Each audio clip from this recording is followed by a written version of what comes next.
Sigurado, eto na siguradong magpapatalo ho dito sa alyansa nitong mga senador na ito. Kaya nga. Kasi alam niyo kung bakit? Alam niyo yung mga Pilipino. Ito, sasabihin ko lang sa inyo ito Ang mga Pilipino, kaya ho nilang malaman kung ikaw ay totoo o hindi. Alam nila kung nagpe-pretend ka lang. Alam nila kung ikaw ay makatotohanan. Hindi ho yan nabobola, hindi ho yan napapaikot ng mga Pilipino. Kaya nga ho mga kababayan, importante, kaya nga pansinin ninyo, bakit mas pumutok ang social media kaysa sa telebisyon? Bakit yung mga artistang mas sa TV, hindi ganun kasikat, pero pagdating sa social media, nung nag-vlog sila, dun sila mas lalong sumikat. Alam niyo kung bakit? The secret in life, it's being authentic, ika nga. Yung maging totoo ka. Ayaw ng Pilipino ang tanso. ayaw niya ng mga Pilipino yung mga tanso. Kaya nga importante maunawaan natin na unang araw pa lamang yung proclamation ng alyansa ng mga manggagago. Proclamation ni Bangag. Ay, sunod ano na. po, dyan pa lang sa simula, alam mo na kagad matatalo sila. Alam mo kung bakit, Kanyo? Kasi ang ginamit ba naman, yung salitang suka. Dahil po dyan sa suka na yan, mga kababayan, alam naman po natin ang ginagawa ng suka, di ba? Pagka nilagay mo dyan yung kwintas ng ginto, dyan mo malalaman kung ang isang ginto ay pure o di kaya tanso. So ang talagang sumisira sa tanso itong mga suka. Correct. Pero hindi yan ang pag-uusapan natin. More than that. Ang pag-uusapan natin, hindi lamang po yung komento ni Marcos na tungkol doon sa suka. Pag-usapan natin yung awayan ng Marcos versus Marcos. Bangag Marcos versus Bangag Junior Marcos. Bakit Yun ba? yun. Anong ibig mo sabihin, Banat Bay? Marcos versus Marcos. Booking Hindi sa sarili alam mo, bibig. mga kababayan, para lang Ang bangag. dinawin natin. Wala akong ibang kalaban si Marcos kung hindi yung sarili niya. Correct. Dahil sobrang Hindi yung bangag. kalaban ni Marcos sa mga Duterte. Hindi, maliw ka. Sinungaling. Ang kalaban niya mismo yung kanyang sarili. Hindi alam ang Ano nasabi? pinagsasabi. O, panoorin niyo ito, Wala kayong maririnig na masamang balita tungkol dito sa ating mga kandidato. Yan na ha. Wala sa Pakinggan nyo. ang nagsisip-sip po sa China. What? 1 minute later, bilateral agreement with China. We Ayan must na, continue to booking. engage China. Anong ibang mga solusyon? Sasabihin natin, yung United States, pumasok uli kayo dito sa Pilipinas, kayo mag-defend sa atin. Hindi na pwede yun. O, kita mo na? Pati itong basketball player na ito na Kaya nga, booking na booking si Bangag. Nakakainis talaga. Pakinggan. Inconsistent, ika nga. So, Marcos versus Marcos ang labanan. Correct. Diba? Marcos versus Marcos Sabi niya, wala dito sa mga kandidato na to ang sumisip-sip sa China. Kaya Pero nga. nung siya ay nagsisimula pala yan ang kanyang tono. So dahil sa nilalabanan niya, sarili niya, matatalo sila. Sobra talaga ka Tuloy pa Bangag. natin itong Sinungaling. Na pumapalak yung iba, pumapalak pa. Hindi pa nga alam mong magbasa. Tuwa. Alam mo, hindi ko maintindihan sinasabi mo. Ang gulo mo. Kaya nga. Babasahin mo na, hindi mo Nagbasa mabasa pa naman ang yun. gulo-gulo. Alam mo, doon sa sukatan doon sa SMNI, Hindi marunong magbasa. Ako, naunawaan Bangag. ko na mahirap magbasa. Wala Lalo talaga na pag sa malayo, kasi matino malayo na yung utak. camera, malayo yung Sira ulo. teleprompter. Pero pambihira, dyan na lang, nasa tabi mo na, di mo pa mabasa. Kaya nga. What's Binabasa wrong, na sa Mr. harapan, di pa President? makabasa. Ano po ba yan? Sobrang liit po ba yan sulat na nakalagay dyan? Sobrang bangag kasi. Sino man ang sumulat yan, laki-laki yan yung sulat, di mabasa ng presidente, baka bagong gising lang to. Bagong Ay, singhot. may over pa. Ang over sa singhot. Madalas mag-party yan May Kaya nga. hangover pa sa kakatrabaho, kayo naman. Ang over sa kasi singhot. Gago! Napupuyat siya sa kakatrabaho, kaya tuloy may hangover pa, kulang pa sa tulog. Magbasa nga lang sa harapan. Parang Baka hindi pa alam puyat. magbasa. Diba? Hindi natin alam, Parang, baka puyat. parang nalilito. Ay, hindi niya tuliro. mabasa naman. Ang gulo ang gulo talaga. Sa totoo lang, pag Kaya nga. nagsalita to, Dinaig pa nito yung sabog. Parehas sa kanya naman, Wala sabog. ko sinasabing sabog siya. Ha? Ang sinasabi ko, dinaig niya pa yung mga sabog. Ay, si Tatay Diggs na yung nagsasabing durugista eh. Si Tatay Diggs na yung nagsasabing drug addict. Ano pa ba? Mga sabog. Sabog. Nakakausap na ba kayo ng sabog? Yung magulong kausap, yung... Sabog ka ba? Kaya nga. Parang mas magulo pa to sa sabog eh. Hindi ko sinasabing sabog siya, ha? Sinasabi ko lang, mas magulo pa siyang kausap sa sabog. Nagbabasa nga lang sa harapan niya. Nalilito pa. Pumapalak pa. Tingnan niyo magbasa. Anong pumapalakpak? Sinong pumapalakpak? Ang pumapalakpak, tuwan-tuwa. Pagka binobomba po ng tubig ang ating mga Coast Guard, kapag hinaharang ang ating mangingisda at ninanakaw sa kanila ang kanilang huli. Ano? Binanatan niya. What? Binanatan si PRRD. Si Boss Dada. Ito dati si Boss Dada to. Nung hindi pa siya nakakalonok ng pakwan, Binubomba. baboy, Pumapalakpak. ganito itsura ni Bangag Boss Dada talaga. dati. Wala talaga sa matinong ano. 1 minute later. Oh, ayan na. Simula nung umupo si BBM, Ano nangyari? totoo lang, naging ano kami, yung baga, lagi na lang kaming sinisita ng mga barko, baga tinatabihan kami.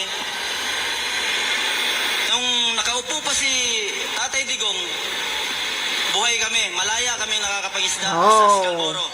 Ano, bangag. Kita Sunog. nyo na? Yan yung mga hindi pinapakita ng media eh. Kaya Alam mo nga. naman yung mga bayarang media, yung mga puta na media, Putang inang media. mga puta di iho na media, Mga putak. hindi pinapakita yan. Hindi nga nila yan Mga kinakover pokpok na eh. media, hindi pinapakita yan. Yan ang matunay na mangingisda, di ba? Sinasabi, nung panahon ni Duterte, nakakangisda kami. Kaya nga. Pero ngayon, hindi na. Tapos sasabihin ni Marcos na kesyo ngayon daw parang mas okay ang mga mangingisda. Ito po ang totoo. Tingnan mong tumawa si Kuan Pacquiao. Bibig Si Red mo rin. Horse. Wala sa kanila ang may bahid ng dugo dahil sa tukhan. Ha? What? Bahid ng kawatan lang Dugo katulad na mo. Wala daw bahid ng dugo dahil sa tokhang. Naku po. Ano kaya ang sino kaya ang kukontra sa kanya? 1 minute later. Enrile would give a qualified admission that human rights abuses were committed, not just against those who sought to oust President Marcos, but against opposition leaders and even journalists. So you're acknowledging that there were human rights violations and there were killings There's during no martial law? question that there were.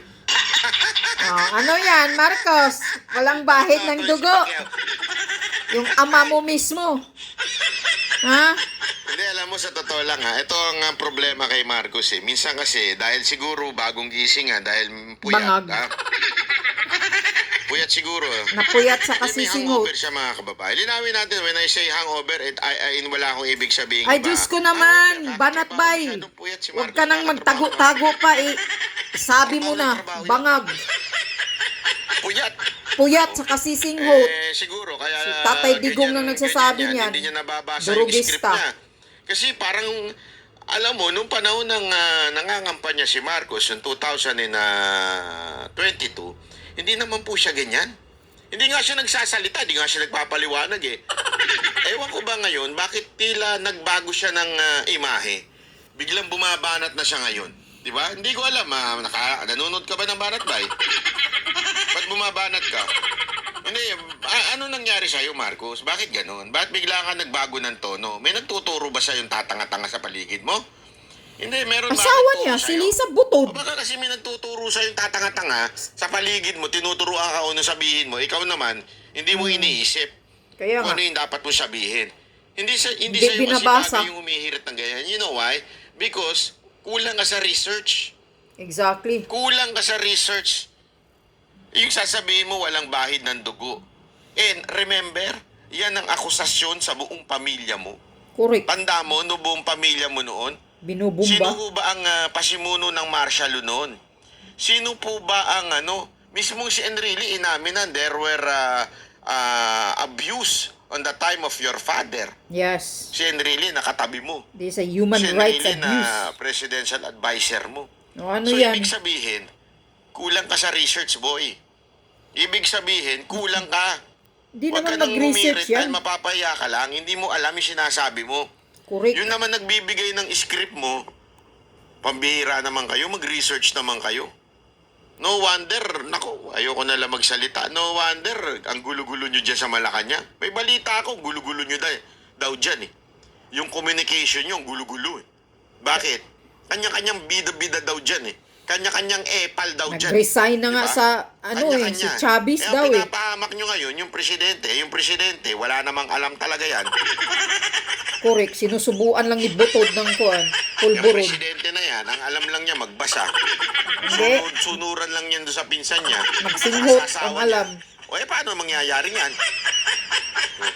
Kaya nga mga kababayan, di ba, yung una ko palang salbo sa inyo, sinasabi ko na, si Marcos ang magpapatalo sa kandidato niya. Exactly.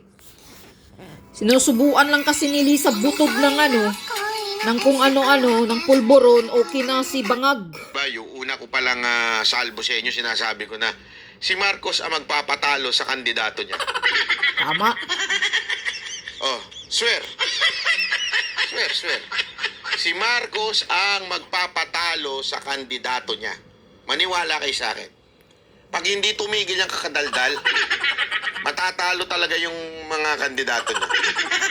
Alam mo, dami ko nga may mga kilala ko dyan, di ko na sasabihin ha, pero nandidiri na sa nangyayari. Gusto Tama. na umiwas eh. Oo, gusto na umiwas. Hindi ko na lang papangalanan ha, pero meron akong kakilala dyan, gusto na umiwas sa campaign kung saan nandun si Marcos eh. Damay talaga kayong lahat Baka umiwas na eh. na humihimod kayo kay Bangag. Sasabihin ko sino, ha, pero Kayong mga lined up senators dyan. ganyan na po nangyayari diyan sa sa campaign na yan. Kaya masisira ho talaga. O hindi pa tapos yan, meron pa. No. Akala nyo tapos na kagad yan, meron pa. Ito. At masasabi ko, nabanggit na po natin ang Yolanda. Oh. Alam niyo po, yan ang Ayan na, record po ni Yolanda. Senator Tolentino sa MMDA. Nung nasa Si Tolentino daw. Nasa Tacloban kami, walang dumadating po na tulong. Ang unang dumating na tulong ay galing kay Senator Tolentino. Ako po, Ng patay. Ang unang dumating na tulong ay galing kay Senator Ako Tolentino. po, patay tayo dyan. Talagang hindi nag-research. Ito, patunay na naman na hindi marunong mag-research to Hindi si Marcos. alam ng gago na to. Napuyat na naman siguro siya. Si PRRD, si Tolentino, hindi makaimik dyan, nakaupo. Hindi ka ba talaga marunong mag-research? Napahiya yata. Dahil alam ng buong Pilipinas na si PRRD.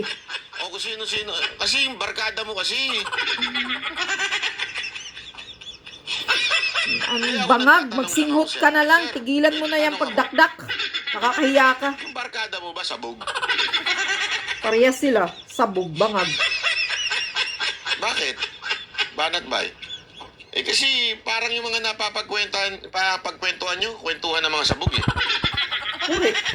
Si Tolentino hindi makaimik. Kaupo dyan. Ano ito, personal. Di ako naniniwala na sabog ka. Pahiya. Maayos ka naman magsalita dyan. Di ako naniniwala. Hindi yan maayos. Salita yan ng Bangag. Walang kaalam-alam. Tama talaga si Sara. Sara Duterte. Ng MMDA. Totoo ba yan?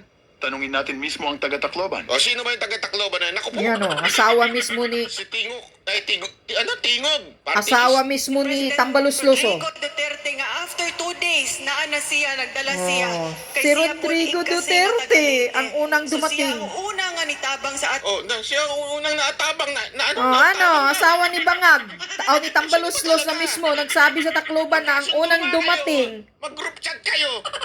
Unang dumating, si Rodrigo Rua Duterte. Unang tumulong. Sabi nitong mismong asawa ito ni ano, di ba? Ni Romualdez. Asawa ni Tambaluslos. Bakit? Siya yung mismong taga-Tacloban eh. Leyte. Ayan. Siya na mismo nagsabi. siya nagdala siya kay siya pod igkasi nga taga Leyte. Oh. So siya ang unang nga nitabang sa ato Siya na unang naitabang. Unang nagtabang si PRRD Bangag. 2 days after the typhoon. So siya ang unang nga nitabang sa ato nagdala Ang naposisyon na. og mga doctors ug mga relief goods. Mula third day ng Yolanda na. Pati pala itong pinsan mo. Yun din ang bukang bibig. Mismo si Romualdez nagsasabi. walang mintis yung tulong nyo. Pasalamat pa kay Bongo. Oh. Hindi po sa tulong ninyo, hindi kami makabangon dito. Bangag, Marcos Jr. Mag-research ka. Tangina ka. Tawa-tawa talaga itong magpinsan na to. Bangag ka talaga, Ha? tangina Pinuri ka. niya pa si Bongo nun. Kakagigil Kung ka. hindi dahil Sarap sa inyo, mong tisurin. talaga ang unang tumulong. Kaya 2 days after the typhoon, Kaya kayo? si PRRD ang unang dumating. Kaya Bangag. maniwala kayo sa hindi. Kayo ba, sangayon sa sinasabi ko? Sangayon po ba kayo na magpapatalo dito sa mga senador ni Marcos, walang iba kung hindi si Marcos? Correct. Sangayon ba kayo dyan? O ba, syempre, sabi ng iba. Yeah? Nasa Leyte kami, nasa Tacloban kami. Walang dumadating po na tulong. Diyos ko Si po. President Rodrigo Duterte nga after 2 days naa na siya nagdala siya kay siya pod igkasi nga taga Leyte. So siya ang una nga nitabang sa ato nagdala og mga doctors. Bangag? Hindi ka ba nahihiya niyan? Diyos ko po, saan kayan ang hiya mo? Kapal ng mukha mo sa babangganggan mo. Siya ang una nga nitabang sa ato nagdala og mga doctors. Naku po, patay tayo dyan. Buti ka na yun. Tong, pakitong, kitong, alimang, sa Kaya nga. dagat, Ha? ang tangay. So, Bangag? Hindi ka ba nahihiya dyan? Proclamation rally mo, puno ka ng, Diyos ko po, talagang mambubudol ka, no? Ang galing mo talagang magsalita. Pero lahat ng mga salita mo, ang maniniwala sa'yo, yung mga tanga lang na mga mangmang, na mga julol, mga ulul, na katulad mo, na hindi marunong mag-research at walang alam sa mga nangyayari. Yan lang ang maniniwala sa iyo, sa mga pinagsasabi mo. Pero ang mga matitinong tao na alam ang katotohanan, yung bahid ng dugo na sinasabi mo, tangina ka, pamilya mo mismo, yung ama mo, mismo si Enrile, nagsasabi na talagang mayroong violation of human rights ng ama mo. Yun ang kinakaso sa pamilya mo, tangina ka, Bangag. Ano pa? Dagdagan mo pa ang kaano mo, panluluko mo sa mga mangmang.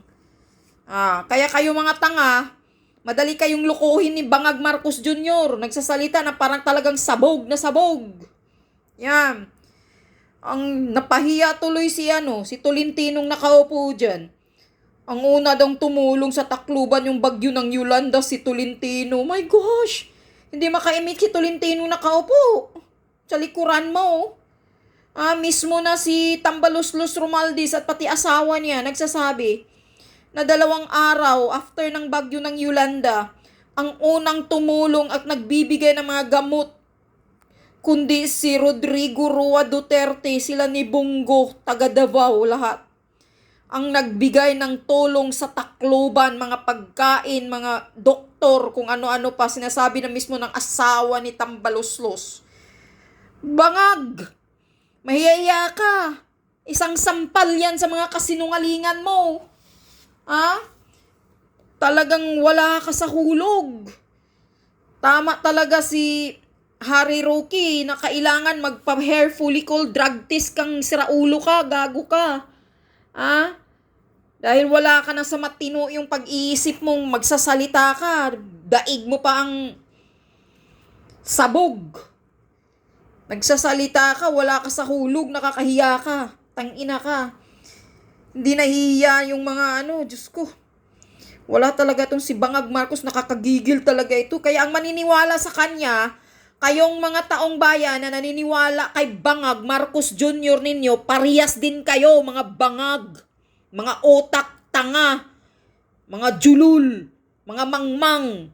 Kayo lang ang naniniwala kay Marcos. Yung mga naniniwala, mga bangag din, mga mangmang. Yan ang katotohanan sa inyo.